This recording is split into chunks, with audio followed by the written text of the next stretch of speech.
आज रोजी आपल्या नवी मुंबईच्या हद्दीमध्ये मुंबई वेस्ट मॅनेजमेंट कंपनी आहे. त्या ठिकाणी आपणा सर्वांना माहिती असेल की केंद्र शासनाच्या आणि राज्य शासनाचा ड्रग्सच्या विरुद्ध मोठी मोहीम राबवण्याचा जो उपक्रम आहे त्याचाच एक भाग म्हणून आज आपण या ठिकाणी 25 कोटी 48 लाखाचं इतकं नवी मुंबई आयुक्तालयात पकडलेले ड्रग्स जे आहेत, ज्याच्यात गांजा आहे, MD आहे, हेरोईन आहे, चरस आहे, कोकेन आहे, अशा विविध स्वरूपाच्या ऑर्गॅनिक आणि सिंथेटिक ड्रग्स जी काही आहे तर त्याचा मुद्देमालाचा विनाश आपण आज या ठिकाणी करत आहोत.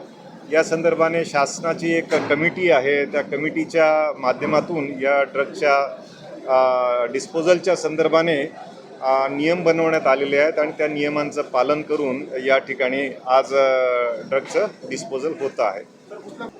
या ठिकाणी जे प्रामुख्याने गांजा आहे, MD आहे, हेरोईन आहे, कोकेन आहे आणि इतर जे सिंथेटिक जे ड्रग्ज आहेत त्यांचा याच्यामध्ये प्रामुख्याने समावेश आहे.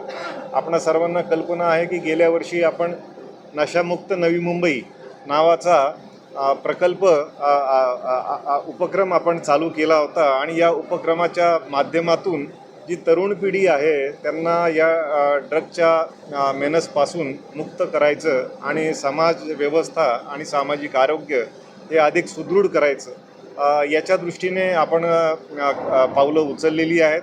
याचं आता पुढचं पाऊल म्हणून नशामुक्त नवी मुंबई 2.0 या उपक्रमाकडे आपण यावर्षी जात आहोत आणि या माध्यमातून पुढच्या टप्प्याचं आपण कार्य या स्वरूपाने करत आहोत. आपण खूप शाळा आणि कॉलेजेसमध्ये या संदर्भाने सजगता आणलेली आहे. वेगवेगळे आपण व्हॉट्सॲप चॅनल जे आपलं नवी मुंबई पोलीस आहे त्याच्या माध्यमातून सुद्धा त्याच्यामध्ये समाज जागरूकता ही आणलेली आहे. जे काही ड्रग पेडलर्स आहेत, कन्झम्पशन करणारे जे काही लोक आहेत, त्याचबरोबर त्यांचे जे फॉरवर्ड आणि बॅकवर्ड असे लिंकेजेस आहेत की जे आपल्या भागात ड्रग्स आणतात त्यांच्या संदर्भाने सुद्धा आपण कठोर कारवाई करतो आहे.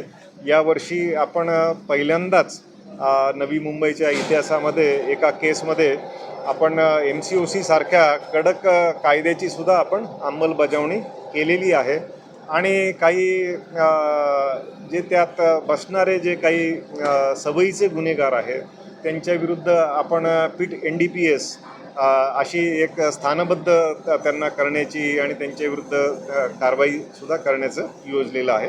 त्याच्याबद्दलचं काम चालू आहे.